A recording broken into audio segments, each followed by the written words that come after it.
তো hello everyone, আপনারা সকলে কেমন আছেন? আশা করি ভালো আছেন। আর আমিও খুব ভালো আছি। আর আজকে চলে এসেছি নতুন একটি ব্লগ নিয়ে, আমাদের এক বাগানের ভিডিও, যেটা এর আগে একবার পোস্ট করেছিলাম। তো 1 বছর পরে আমি কিন্তু পুরো বাগানের ভিডিওটা আপনাদের সঙ্গে শেয়ার করছি। তো এখানে আমি কিন্তু বেগুন গাছ লাগিয়ে দিয়েছি। গত বছর তার আগের বছর কিন্তু বেগুন গাছ লাগিয়েছিলাম, প্রচুর পরিমাণে বেগুন হয়েছে। এই বছরও বর্ষার সময় কিন্তু এই গাছগুলো আমি লাগিয়ে দিয়েছি। এর আগে একবার লাগিয়েছিলাম, সেগুলো নষ্ট হয়ে গেছে। তো এবারে এগুলো লাগিয়েছি। আর এখানে কিন্তু আনাম ছাদে উঠে আমাকে ডাকছে, আম্মু আম্মু, আমি ছাদে এসেছি। আর আমি এদিকে ব্লগ করছি, ভিডিও করছি। আর এই যে লম্বা লম্বাভাবে লাইন দিয়ে আমি বেগুন গাছগুলো লাগিয়েছি। আর যে উচ্ছে গাছগুলো হয়ে আছে দেখতে পাচ্ছেন, ওগুলো কিন্তু আমি লাগাইনি। ওগুলো সবজির যে খোলা ফেলতাম, গাছের গোড়ায় দিতাম, সেই সবজির খোলা থেকেই কিন্তু এই উচ্ছের যে দানা পড়তো, সেই দানা থেকে এই গাছগুলো বার হয়েছে।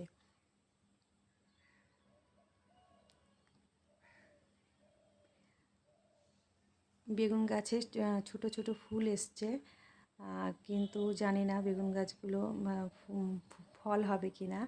আর এইদিকে টবে কিন্তু আমি লাগিয়ে দিয়েছি গোলাপের চারা। আর এই গোলাপের চারা কিন্তু আমি মাত্র 15 টাকা করে কিনেছিলাম, খুব ছোট ছিল গাছগুলো। এদিকে আমি ওপরে চলে এসেছি আনামকে নিতে, কারণ সিঁড়িটা ফাঁকা, যদিও পড়ে যায়। ছাদ অবশ্য ঘেরা আছে, কিন্তু সিঁড়িটা ফাঁকা, সেই জন্য ওকে নিতে চলে এসেছি। আর এদিকে কিন্তু পিছনে ওরা মাছ ধরছে, যে আর কি ডোবা মতো আছে, সেই ডোবায় কিন্তু অনেক পানি হয়েছে, সেই পানিগুলো ওরা ছেঁচে আর কি মাছ ধরবে। ছোট ছোট মৌরলা মাছ, পুঁটি মাছ, আরও নানান রকম মাছ ওরা পায়।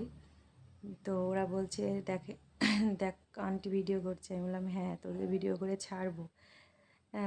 আর এই যে এখানে একটা বেগুন গাছ, আর এদিকেও বেগুন গাছ।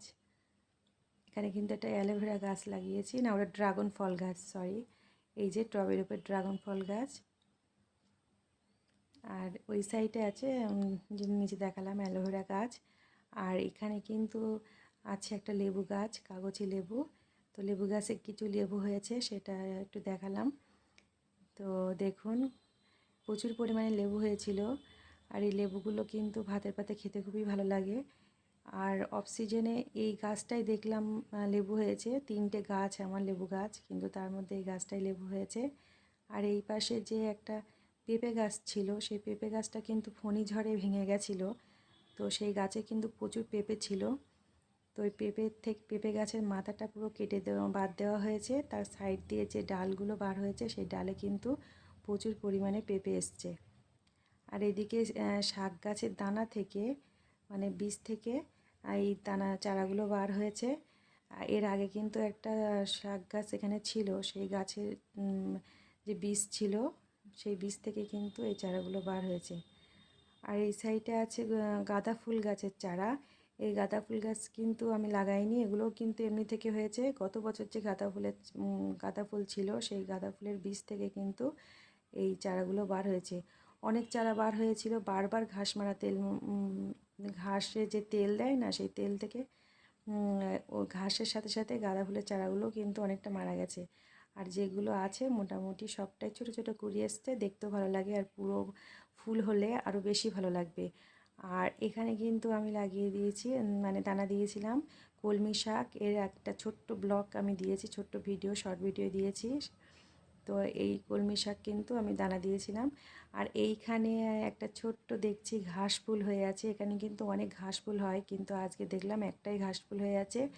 আর এই মাচানের উপরে কিছু পুঁইশাক গাছ লাগিয়েছিলাম, সেটা মাচানের উপরে উঠেছে। পুঁইশাক গাছে ছোট ছোট মিটুলু হয়েছে, কিন্তু মিটুলুগুলো দেখলাম ভালো না ততটা।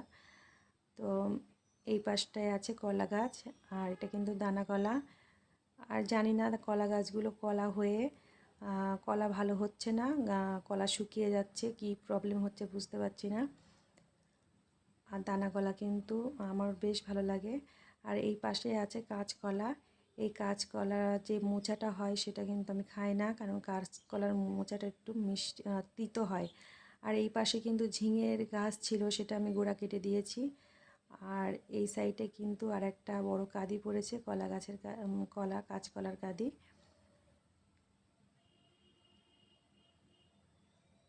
আর এই পাশটা যে আর কি ঝিঙে গাছের মাচান দিয়েছিলাম, সেই মাচানে কিন্তু কিছুটা সিমের দানা নিচে ছিল, সেই দানা থেকেই কিন্তু এই চারাগুলো বার হয়েছে। মানে গত বছরে যে সিম হয়েছিল সেই সিমের বীজ থেকে এই চারাগুলো বার হয়েছে। আর এখানে যে সবজির খোলা ফেলতাম, সেই সবজির খোলায় যে বীজ ছিল উচ্ছের বীজ, সেই উচ্ছের বীজ থেকে কিন্তু এই উচ্ছে গাছগুলো হয়েছে। আমি কিন্তু সিম গাছ, উচ্ছে গাছ কিছুই লাগাইনি। আর বেগুন গাছও কিন্তু, বেগুন গাছটা শুধু লাগিয়েছি। আর মোটামুটি লতানো গাছের মধ্যে আমি কোনো গাছই নিজে হাতে করে লাগাইনি এবছর, ওরা এমনি থেকে হয়েছে। আর এদিকে একটা জামরুল গাছ, কাঁচা মিঠে গাছ, পেয়ারা গাছ, আরও সুপারি গাছ লাগানো আছে। আর এদিকে একটা পেঁপে গাছ আছে, এই পেঁপে গাছের ভিডিও কিন্তু আমি দিয়েছিলাম, সেটা যারা আমার ভিডিও দেখেছে তারা জানে। আর এই পাশটায় কিন্তু দুটো আর কি পেঁপে পেকে পাখিতে খেয়ে নিয়েছে, আর একটা পেঁপে মোটামুটি পেকেছে, সেটা পেরে নেব। আর এই পাশে কিন্তু ওই যে নিচেটায় ওরা মাছ ধরছে। আর এখানে কিন্তু একটা মৌসুমি লেবু গাছ আছে, কিন্তু লেবু হয় না, ফুল হয়ে আর কি ফুলও পড়ে যায়। আর এখানে আছে হলুদ গাছ। হলুদ গাছ মানে হলুদ আমি অত মাখি না, সেই জন্য পাড়া হয় না। আর এই পাশে সবই সুপারি গাছ। এটা কিন্তু একটা দানা কলা, আর এই দানা কলা কিন্তু তেমন একটা ভালো হয়নি। আর এখানে একটা হাজারি নারকেল গাছ লাগিয়ে রেখেছিলাম। জায়গা থাকলে মনে হয় আরও অনেক গাছ লাগাতাম। কোনো দিন কোনো সময় যদি বেশি পরিমাণে জায়গা কিনতে পারি কিংবা হয় আর কি, সেই টাইমে অনেক প্রচুর গাছ লাগানোর ইচ্ছে আছে, সেগুলো লাগাবো। আর এখানে পরিচর্যা করার অভাবে অনেক গাছই লাগানো হয় না। আর এখানে কিন্তু একটা কদবেল গাছ আছে, এটা কিন্তু কদবেল গাছ। আর এই পাশটা আছে আর কি দেখেই বোঝা যাচ্ছে কুল গাছ। এই কুল গাছে কিন্তু গত বছর প্রচুর কুল হয়েছিল, এই বছরও কিন্তু প্রচুর কুল হয়েছে। যারা আর কি কুল খেতে চান, যাদের কুল ভালো লাগে, তারা অবশ্যই চলে আসবেন আমাদের বাড়িতে। আর অবশ্যই ঠিকানা দিয়ে দেব, যদি আমার আর কি চ্যানেলটি সাবস্ক্রাইব করে পাশে থাকেন। আর খাওয়ার ইচ্ছুক হলে অবশ্যই জানাবেন, ঠিকানা অবশ্যই দিয়ে দেবো। আর এই পাশটায় কদবেল গাছ দেখালাম। আর এই সাইডে যে সমস্ত ঝিঙে গাছ লাগিয়েছিলাম সব মরে গেছে, সেগুলোই দেখাচ্ছি, শুকিয়ে গেছে ডালপালাগুলো। আর এই পাশে যে সিম গাছটা হয়েছে সেটা আবার একটু দেখিয়ে দিলাম। তো আমার এই ভিডিওটি কেমন লাগলো অবশ্যই জানাবেন। আর ভিডিওটি যদি ভালো লাগে তাহলে একটা লাইক করবেন, সাবস্ক্রাইব করবেন। ধন্যবাদ সকলকে।